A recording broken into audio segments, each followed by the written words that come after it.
Bismillahirrahmanirrahim. Assalamu alaikum. I'm Shahzadi Samra for the course of African Literature, and the course code is ENGL 4117.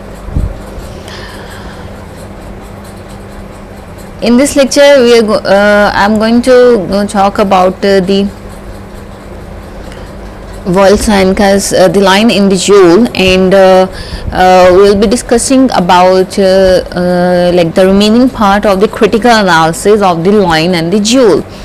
In the previous lecture, as we are critically analyzing the things, so in the previous lecture I discussed, or I told you all about how there were the readers, they confronted with complications between Lakunli and Baruka, and how he was half big person of the modern ideas, and Baruka was opposes the progression. And then the other thing we discussed about the traditional bride price, that what importance or significance does it have in the culture, and I also put some text from the work in the about the relevant to this, or signifying the importance of the bride price, where there is a talk between Lakunli and Sidi, where he just refuses to pay the bride price, and she refuses that she don't want to be a laughing stock and a cheap bowl for villagers to spit. So the reason she wanted him to pay her bride price, that she says that if he doesn't pay her bride price, they will think that I was no virgin, and that I was forced to sell my shame and marry you without a price. So because of this thinking, he just scolded her and used degraded terms for her, or savage girl, some terms, and then we discuss about the practice of the polygamy and monogamy, and the traditional views about the polygamy and modern views of the monogamy. So the polygamy, it presents the traditional side, and the monogamy, it presents the Western ideas. Polygamy by Baruka, it was shown by Baruka, and the monogamy was depicted by the Lakunle, who was influenced by the Western ideas. So the next we also came across the assumed self-importance. It was an incident where she saw her photograph published in a magazine, and she was influenced by that, and she just interpreted the meaning of the published pictures. Next comes the conflict between tradition and modernity. We also discussed that in the previous lecture, how there was a conflict between that, and who wins and who takes over the other, which one is the dominant part. Then comes then we discussed the winning qualities, who had winning qualities, and who didn't have such qualities or foresightedness, and because of the winning qualities in Baruka, Sidi just preferred to marry him as compared to Lakunle. So this was about the previous lecture, the half part of today's lecture. So now I'm going to discuss the remaining half of this lecture, the critical analysis. Now comes the Polygamous Society. First we discussed the polygamy practice. Now we are discussing the Polygamous Society. It is a prominent feature of the traditional life of the African people, or the Nigerian people, or the Yoruban people. So in the play, Shenka portrays African polygamous society. Like the marrying of multiple wives is legal in Nigeria. By law it was legal, and it is prominent feature of traditional life. So lots and wives are the criteria of wealth or the prosperity of a person. So it is accepted that the old men marrying the young girls. So polygamy is the function of the family as an economic unit of production. It is seen as it was seen in that aspect. How? Because especially for those families who were agrarians in production, as the large part of the people, or the population of the Nigeria or the African people, they were more into agriculture. So the people who are more into agriculture, if one has or owns a large family, provides the labor necessary for the maintenance and the growth of the business. So according to the economic point of view, the large family, it benefits the people, and it gives them more production, and they can use more hands by expanding less. So the tradition allows widow inheritance, in which a man marries the widow of a deceased brother. This practice ensures that the woman and her children remain under the economic and social care of the family. So it also shows that they were concerned about their people, and they were not habitual of leaving their people behind, or marginalizing them in crisis. As in things fall apart, Okonko's friend, he also buys yams on the behalf of Okonko, and he also helped him out in the time of crisis.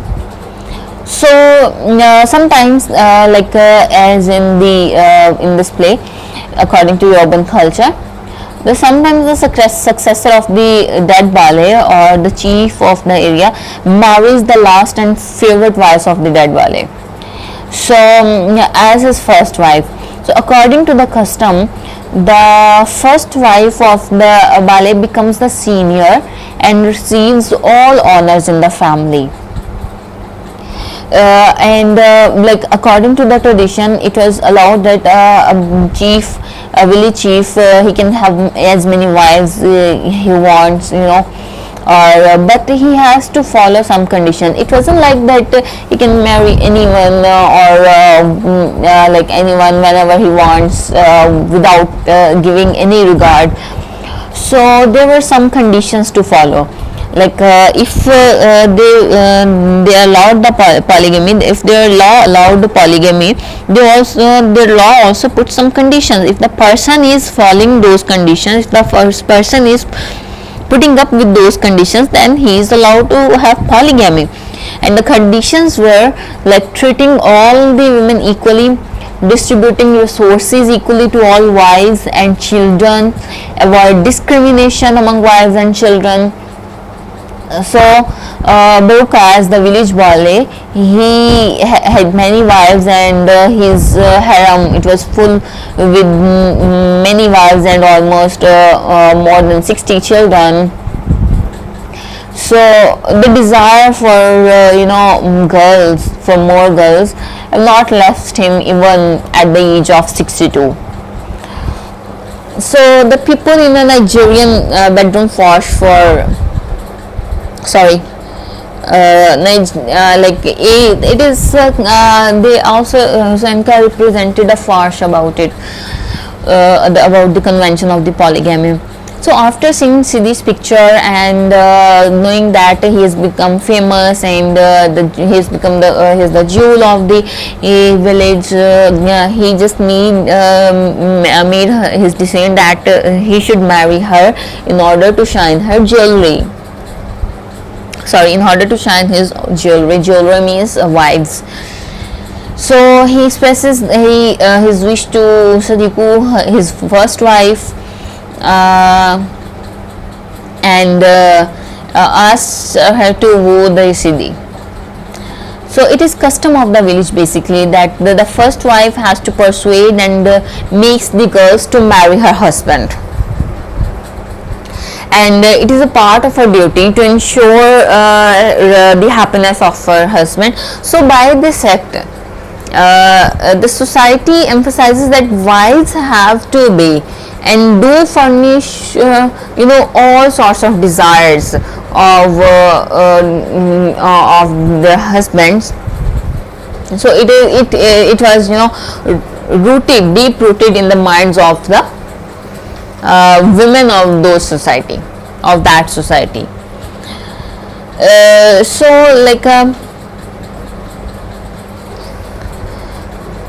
I have one other point regarding the Polygamous Society, but I would like to relate that point or link that point with the next one. The complex kinship relationships. As I mentioned, in the Polygamous Society, there was a tradition that if the Bale dies, then the successor or the son of the Bale, he is allowed to marry the wife of the Bale. Means he was allowed to marry his stepmother and become a Bale of the village. So more about the kinship relationship is that Sadiku is the veteran representative of the tradition, and she is just proud of her role as the chief wife of a family in Polygamous Society. So while she is wooing Siddhi for Baruka, states and other tradition in the society that last wife of the Bale becomes the chief wife to the next Bale. Means whosoever will come next, the last wife will become the first wife or the chief wife or the head of the wife, as the Sadiku is now. So the surprising fact is that the successor, most probably the dead Bale's son, could become the husband to his stepmother. So it is not a serious matter in the society that a woman became wife to both father and son. And Sadiku is an instance of such a practice prevails in the society. So she reveals that she is the bear witness of Akoke's father of Baruka impotency. I was there when it happened to your father, the great Akoki. I did for him, the youngest and the freshest of the wives. Means Sadiku was the once the stepmother of Baruka and was the wife of Baruka's father. But after the death of the Baruka's father, Baruka married his stepmother and became the next Bale. So this practice was just common in their in their society. So the verse I just quoted, these words state that she was the youngest wife of Okaiki, and now according to the custom she has become the senior wife to Oroka. She married father, and after his death she became wife to her stepson. So Yoruba calls it is the responsibility of the king to take care of the youngest wife and children of the previous sovereign. So this custom is also called as Isupu, ISUPO, among the Yorubans. So in order to relate the kinship relationships or the Polygamous Society, I have extracted some text in which it was Sidiku's talk with the Siddhi, where she says that Siddhi, have you considered what a life of bliss awaits you? Broca swears to take no other wife after you, means she was saying that you will be the the last one. Then she says, I'll tell you when he dies. She was just trying to seduce her, trying to convince her by giving different multiple reasons that she would be the last wife, and after his death she would become the chief wife like her. I'll tell you when he dies, and that shouldn't be long. By keeping the age, like he was 62 now, so she was just expecting him to die anytime from now. So even the lion has to die sometime. So well, when he does, it means that you will have the honor of being the senior wife of new Bale. And just think, until Broca dies, he says that until he dies, you will be his favorite, and no living in the outhouse for you, my girls. Your place will always be in the palace. So she was saying that you will be his favorite wife, and then you will become the chief of the wives, and or the chief wife, and you will be kept in the palace instead of the harem, and you will be the head of the head of the new harem. So he says that it is rich life, Siddhi. I know, I have been in that position for 41 years, and like for 41 years she has been performing her duty as like that. First she was the last wife, the head of the new harem, then she became the first wife, the chief wife of the chief wife, and she just tells from her own experience, and she tries to convince Siddhi about that. So according to the tradition of that particular society, as I told you, that a Bale can have as much wives as he wants. So he was when he says, when he talks about her interest, about his interest in Siddhi, it was clear that he used to take wives and concubines at regular intervals. It was clear from one of his speech, like, yes, it is 5 full months since last I took a wife. 5 full months means it has only been 5 months the last he got married, and after 5 months he wants to get married again. So this speech shows that he was used to it, and this custom, there is an the Yoruba society emphasizes that the wives have to obey and do furnish all sorts of desire. So it is deep rooted in the minds or in the people of the society, whether it was male or female, to to support such custom. Next one comes the role of women pictured in the society. So how the Sanka has portrayed women in the Lion and Jewel is close to the tradition of the country in some ways. Like they used to follow the orders, or they used to obey or furnish all the desires of their husband.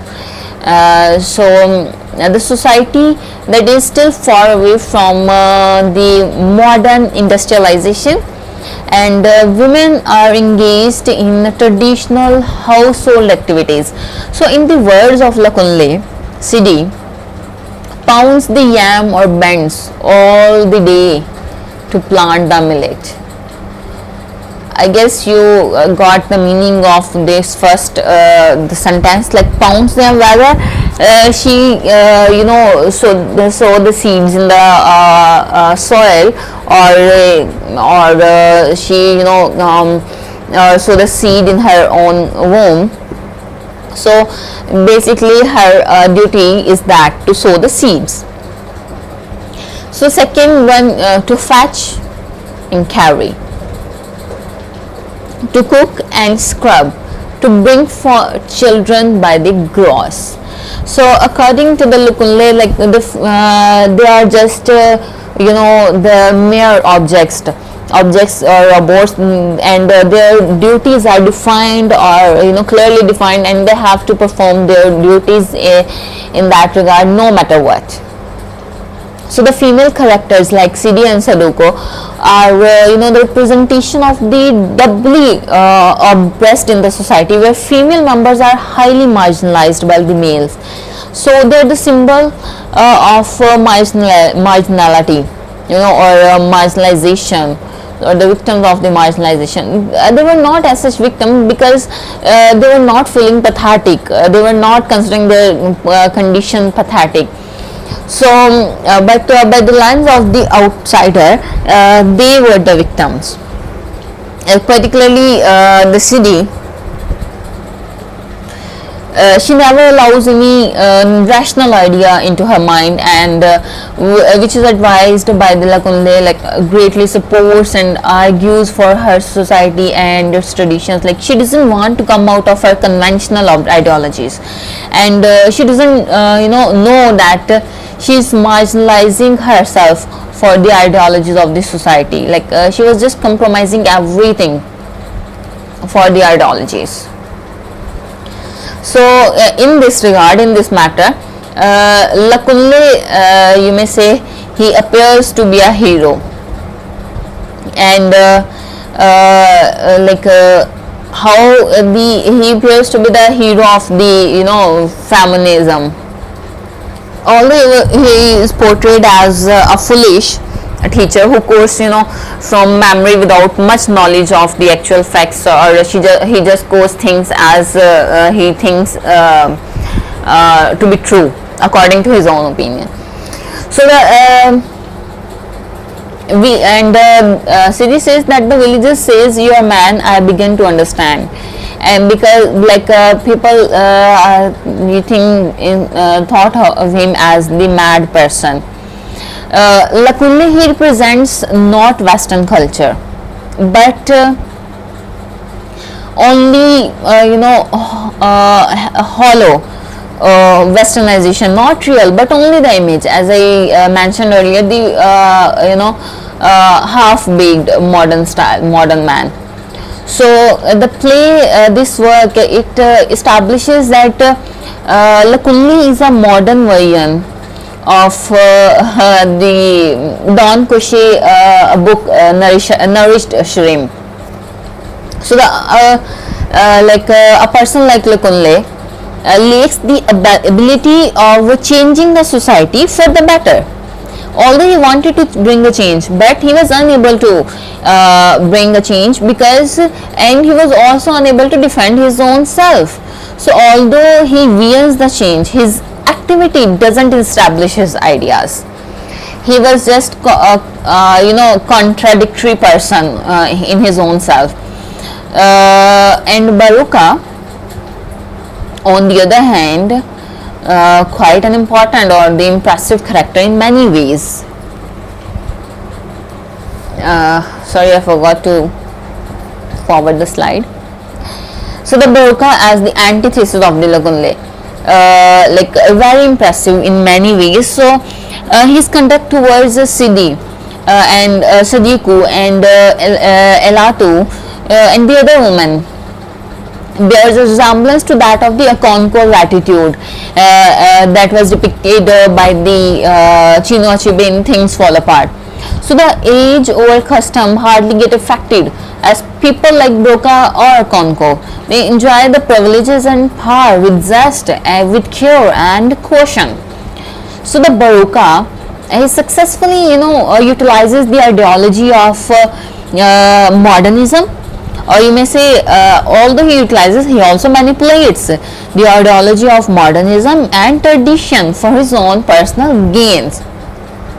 As I mentioned this before, Lakunle, he was also manipulating the Western ideologies for his personal gains, and Baruka, he was also doing the same, like for example the railroads or the postage stamps, the incident about those things. They show that how they were the bride price. These incidents show that how they were manipulating things and utilizing the ideologies for their personal gains. So the next one is victory of old African culture over modernization, or the victory of tradition over modern ways. So this work, it shows the triumph of Boruca over Lakunle. However, in Things Fall Apart, Chinua Achebe shows the victory of Western culture by when by the death of the Akonko. But in this Volsoenka, he shows the triumph of tradition or domination over the modernization. So he shows the triumph by Boruca over Lakunle, and many readers and critics regard this as a victory of old Africa over foreign educated upstarts, So it is true that the vitality of Africa has been demonstrated, and established rulers have been shown as the dignified, arrogant and powerful. But way Soenka represents Boruca is not acceptable to those who want to romanticize traditional African leaders. So Boruca is not a straightforward conservative. He has made many significant innovations, and his language shows his familiarity with the alien idioms and ideas as well. So you may say several small African nations, they make a large part of the national income by selling beautiful stamps to collectors abroad. So it is not then too surprising that the Bale should use stamp sales as a major source of revenue. So although the traditions were dominating the modernization, and there is also the contribution of the modernization in that in order to enhance or in order to bring change in that society. Although they were not accepting the change, or they were thinking they are just resisting it, and they are just accepting that much that is valuable to them. But on the other hand, Boruca as the village Bale was accepting only that much progress that was beneficial for his personal gains. So the next comes the strong belief in Pantheon gods. Pantheon basically is the place where it is considered that all the gods reside there. If you ever got a chance to watch Greek mythologies movies about the Greek mythology, you would know that their gods resides in Olympus, the place they used for the gods, that is the Olympus. There are many movies regarding that. So the gods, some religious traditions like making oaths on Yoruba pantheon gods of gods like Ogun and Sango. Already these Sango and Ogun already discussed in the lecture about symbolism. So they are mentioned in the play, and they were the people, they just use the Jesus or the way we use the name of our God. So that is the same case. They were using the name of their gods on their gods like the Ogun and Sango. So the Ogun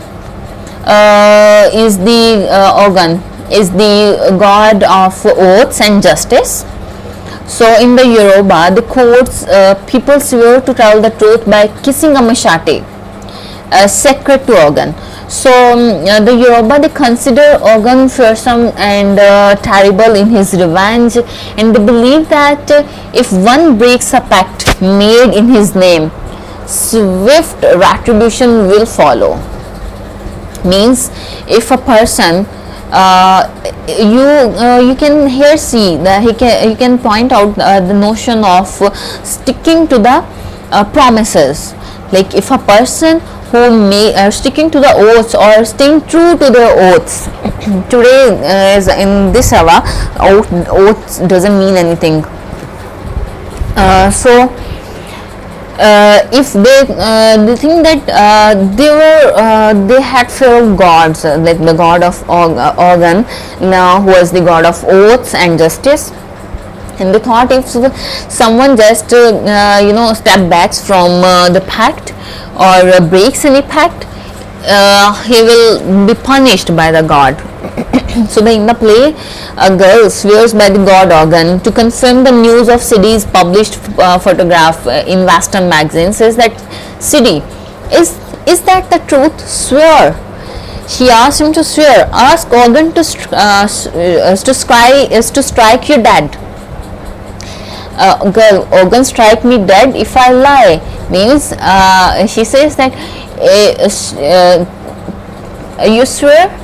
If you do and if you're lying, then I'll ask Organ to strike you and to bring the death upon you. And she takes a note that if I'm lying, then may Organ strike me with death.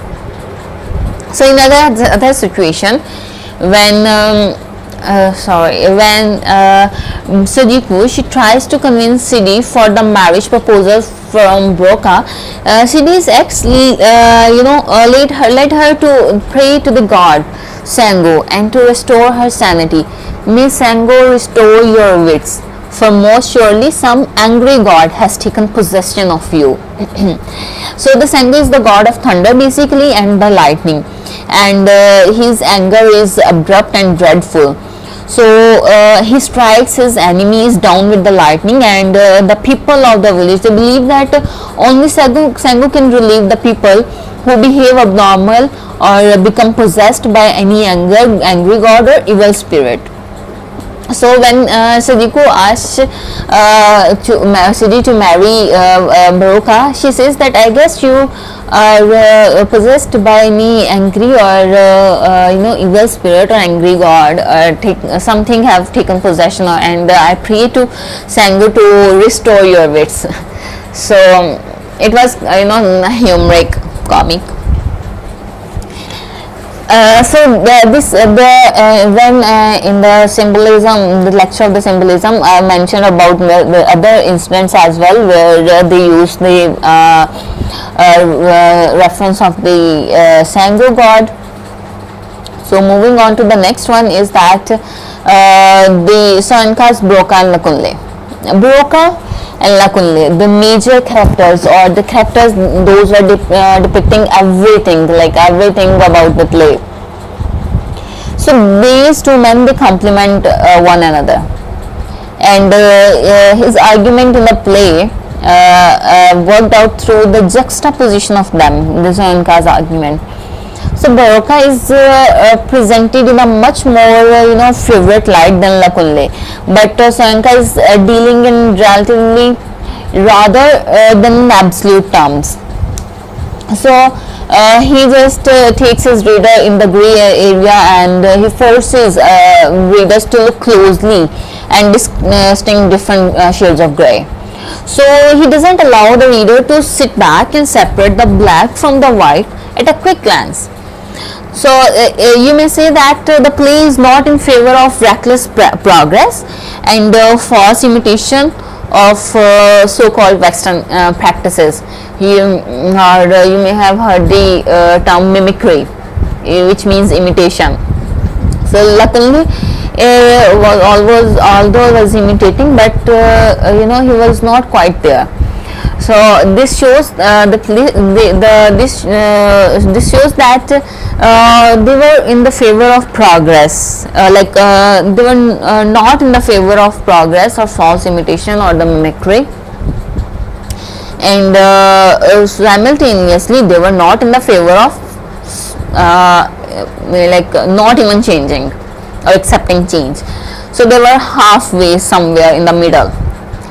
So like all the good fictions, this work also gives us to think and argue about. And some critics, they accused Volsenka of giving the Lion and Jewel a reactionary answer to these problems. Like Soyinka is not a writer who believes that progress is always a good thing, and we can see this in his work The Lion and the Jewel.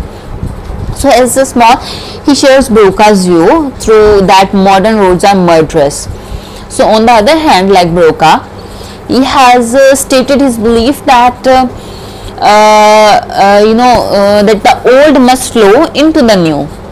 So one of the critics replied to the change that is a reactionary play by arguing that one of the first duties on the comedian is the exploding of the cliche.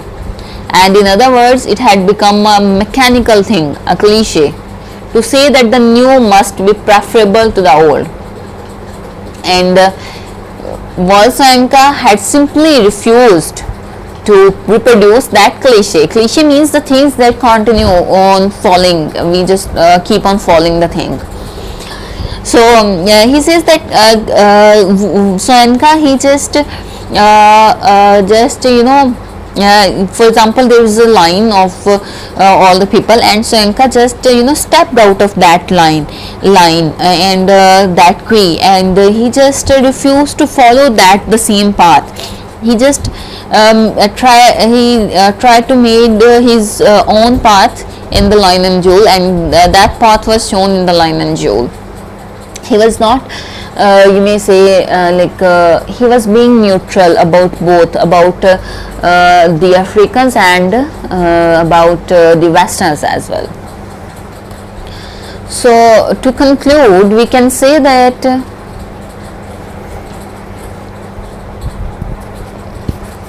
this story is the rapid modernization of, shows the rapid modernization of Africa, and it has driven a wedge between the traditionalists who seek to nullify the change done in the name of progress. So there is conflict between tradition and modernity, education and traditional beliefs. But we can see in this work that the Volsenka, he didn't satirize, he didn't criticize or satirizes. They satirized both the ideologies, whether it is Western or African, at any point in the play. So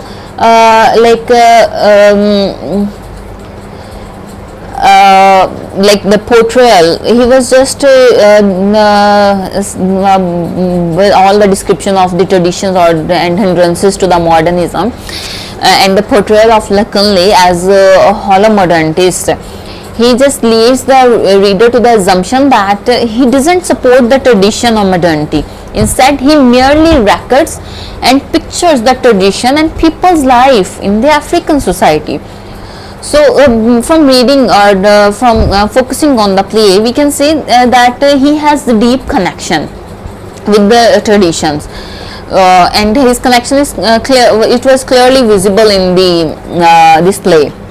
So when the Sidi rejects modernism, and in the when she rejects the Lacanle, so he just knowingly gave up a hand to tradition than the modernization, and the triumph of the tradition is emphasized through the concluding dances and prayers.